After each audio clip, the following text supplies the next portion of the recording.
Hello everyone, welcome back to my channel and welcome back to another video. Today I'm going to give you some romance book recommendations. Basically I'm just going to talk through all my favourites, going to give you some background to each of them, some tropes, which usually I haven't gone into that much so far when I'm explaining books, but I'm trying to learn them, okay? Gonna give you some tropes or attempt, and that's about it. So the first book on my list, which I can't actually remember reading, but I remember the film, and I do know I have read it, so I kind of can't differentiate between the two, but we're going with it, is Fault in Our Stars by John Green. So this is a YA book and it's kind of an emotional romance. It's about two cancer patients who meet in a support group and it kind of blossoms and develops from there. You basically follow them through, I don't know the exact time frame, but you follow them for a little bit of time, and there's a lot of like emotions and a lot of tension over what if like one of them dies, because they're both very, not necessarily at the end of their journey, but they're both fighting cancer, and it's they're both kind of, I think, teenagers in the 20s, so it's like they were supposed to have their life ahead of them, but they don't because they've got cancer. And it's really a bit of like, how long do they actually have? And what can they actually do in the little time they have to make the most of it and spend the most time together? Which again is emotional, but it's definitely a beautiful story that I recommend. The second book on my list is Call Me By Your Name by Andre Aciman. So this is a romance drama kind of book, and it's an LGBTQ plus kind of love story. It's a coming of age summer love story between two people, and it's actually an age gap romance as well. So you know me, I'm into the age gap romance. It's boy and boy, well, man and boy, and there's a lot of not just accepting who they are in terms of, you know, their identity, their sexuality and identity, but also just you know, trying new things out. And it has a very aesthetic kind of Italian summer kind of setting, and yeah, there's a lot of drama, but it's like a quiet drama. I don't know, I am not explaining this correctly, but I actually saw the movie of this first and then fell in love and read the book because there's a second book to it. The second book, Find Me, I didn't enjoy as much as the first, that's for sure. It has a completely different vibe to it and kind of a completely different story. It's with similar characters, like the characters from the first book, but I don't really recommend that. But I definitely recommend the first book because it's a beautiful love story, and I think it does kind of get like angsty and emotional as well. So go and read it. Okay, I am very sorry. I did not do Call Me By Your Name justice. I was terrible at explaining, but basically, there's Oliver and Elio. Oliver is an archaeology student who comes to stay with this archaeologist in a small town in Italy. I mean, I don't know if it's a small town, but a town in Italy for the summer to, like, you know, learn from him and to study under him and so on. He basically stays with, you know, the archaeologist's family, like in their summer home, and the archaeologist's son is Elio, and they kind of come across each other that way. And Elio kind of shows him around. He shows him around town and like what there is to do, kind of introduces him to people and so on. And there's also the archaeologist father. He's like very wise. I don't think it comes across so much throughout the book until like the very end when there's a scene. I can't actually remember if this is in the books, but it's definitely in the movies. I'm pretty sure it's in the books as well, but in the movie, it's really well done.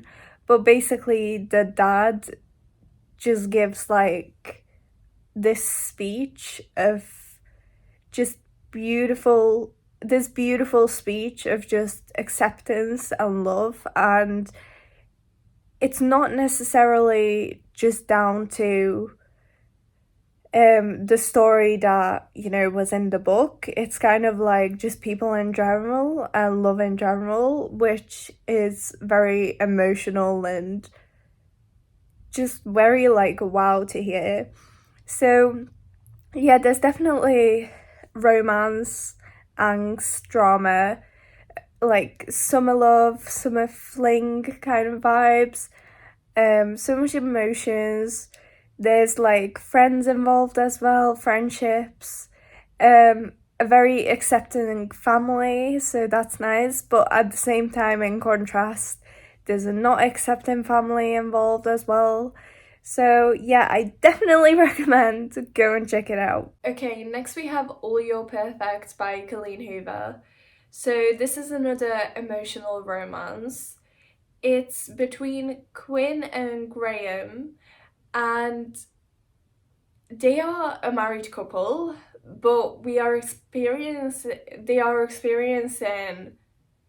troubles in the marriage and kind of are leaning towards a divorce. It's kind of like a dual timeline going on.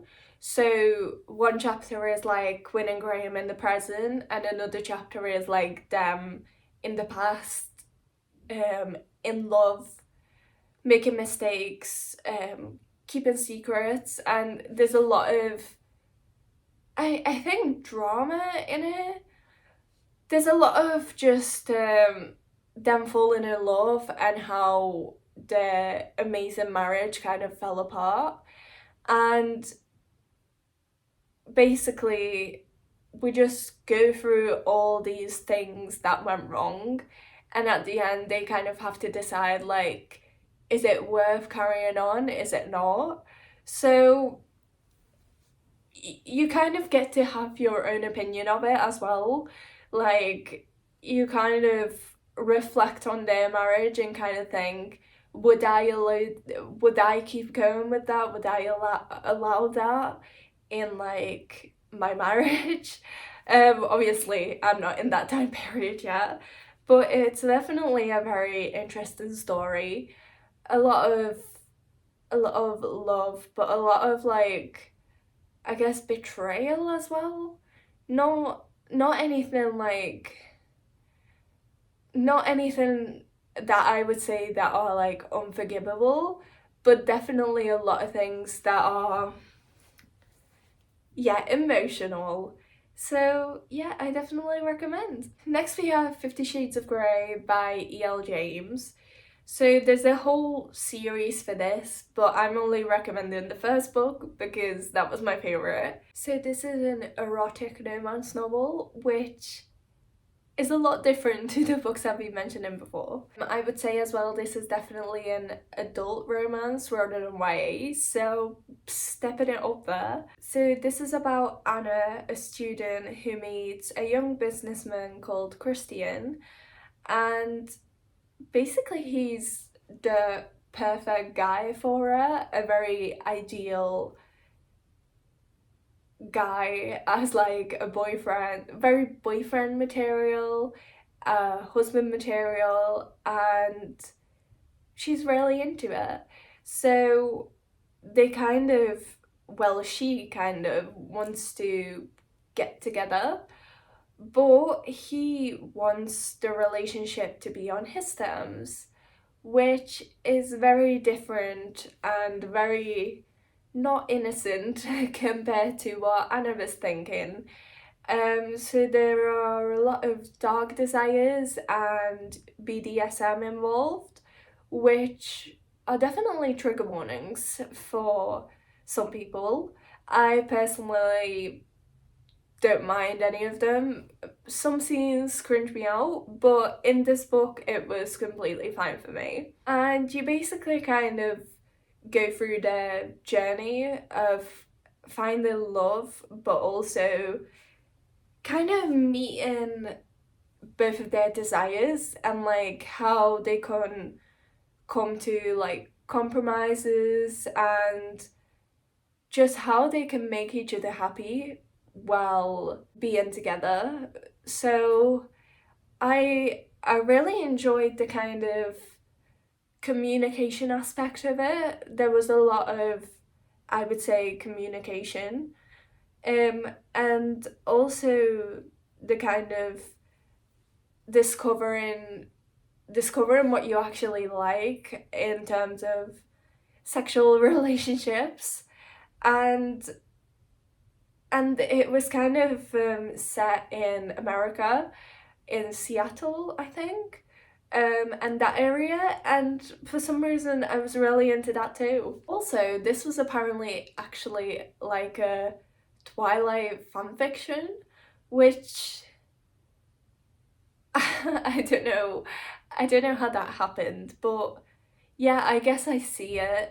Anna is kind of like Bella in Twilight, and I guess Christine is kind of like Edward, but I think 50 Shades of Grey is a whole different story on its own. I know a lot of people already know it and like know the movies, but I think in the book there's a lot more connection going on and just a lot more build up to that connection, whereas in the movies it kind of seems really sudden and kind of stalkerish as well.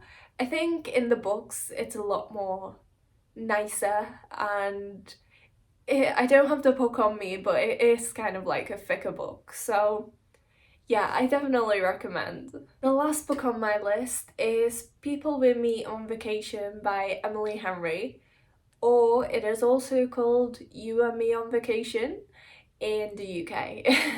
I still don't understand why there's like two different titles, but apparently there is. So this is a contemporary romance novel, and it follows Poppy and Alex, two best friends, who go on these summer trips every year.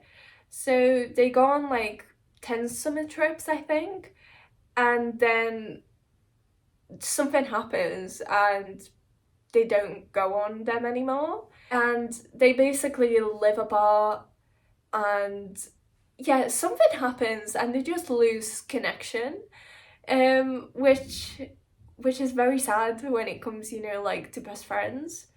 But then Poppy gets Alex to come with him on this final trip together, and there's a lot of things that go wrong, things that go right, and just they reconnect in terms of, they've been on so many trips together before and they are best friends, but there's also like new stuff of like what has actually been happening in their lives, and a lot of talk about their jobs, relationships, and we kind of you kind of go through them in the present, but also their trips in the past, which all kind of have a little story in them that are like fun to listen to, fun to read, and obviously it's a romance plot. So that's just a little extra to all the fun like travel content. I definitely recommend that one too. Again, this was another bit of a short video, but I hope I got my points across and I hope you enjoyed.